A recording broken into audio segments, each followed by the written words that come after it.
مزمل صاحب بہت شکریہ آپ کے وقت کا. یہ پاکستان بار بار یہ ماہرین معاشیات کہتے ہیں کہ اور کیا ڈیفالٹ ہو سکتا ہے کہ جو سچویشن اس وقت ہو گئی ہے, تو کیا حکومت اس بات پہ سوچ نہیں رہی ہے, کام نہیں کر رہی ہے کہ ہم کچھ ٹھیک کر لیں, کسی طرح سے کچھ بہتری ہو جائے, IMF کے ساتھ معاملات ہیں تو اس کو فائنلائز کر لیا جائے, کیا تاخیر اور رکاوٹیں؟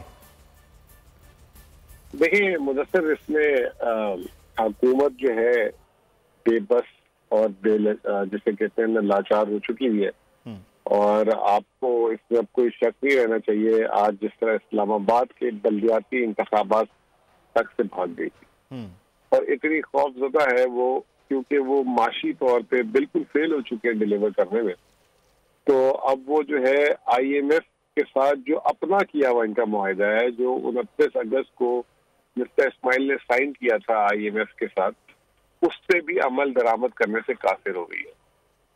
اور اب وضاحتیں دے رہے ہیں کہ IMF کافی سخت شرائط ہمیں دے رہے ہیں جو عوام کے لیے ناقابل برداشت ہوگی. اس وجہ سے ہم IMF کے ساتھ ابھی اس کو نرم کرانے میں لگے ہیں. یہ بات ان کو 1 سال پہلے کیوں نہیں سمجھ آئی تھی, جب PTI بڑی کامیابی سے IMF کے ساتھ یہ تمام مراحل طے کر رہی تھی, اور PTI جب یہ چیزیں کر رہی تھی تو اس وقت انہوں نے کہا تھا کہ ہم PTIMF ہیں. پھر جب ہم چلے گئے تو انہوں نے ہم پہ توہین IMF لگا دی اور بولا کہ IMF کے ساتھ انہوں نے یوں کیا وہ کیا, اور جس کی وجہ سے جو ہے ملک دیوالیے کا شکار ہو سکتا ہے. اب آج پہلے تو جب یہ حکومت میں انہوں نے 4 ماہ لگائے IMF سے معاہدہ کرنے میں, اور 4 ماہ کے بعد 2 ماہ میں اس معاہدے کو توڑ کے بیٹھے ہوئے ہیں. اور اس سے زیادہ بے عزتی کیا ہوگی کہ ایک ریویو بھی اس معاہدے کے کرنے کے بعد پورا نہیں کر پا رہے.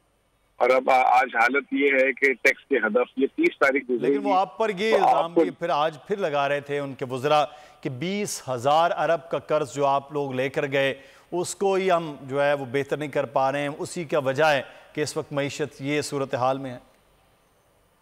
دیکھیں, ہم نے 4 سالوں میں 4.25 سالوں میں 18,000 ارب روپے قرض پڑا تھا پہلی بار, اور ہم تو چلیں گناہگار لوگ ہیں نا, ہم پہ تو یہ الزام ہے.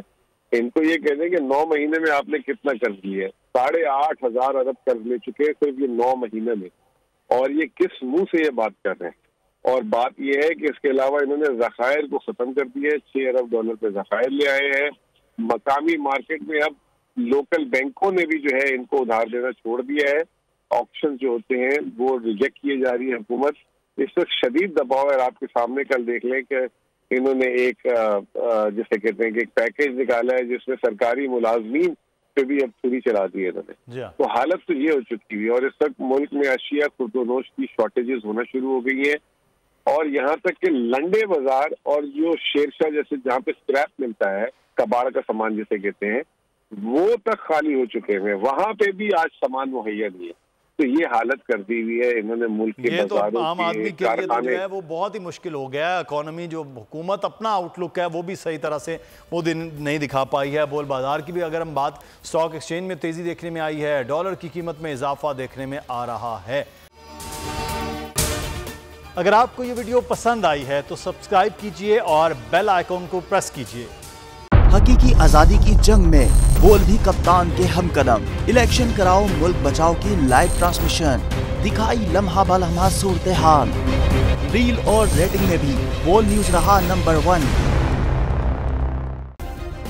سبسکرائب کریں اور بیل دبائیں تاکہ کوئی خبر رہ نہ جائے.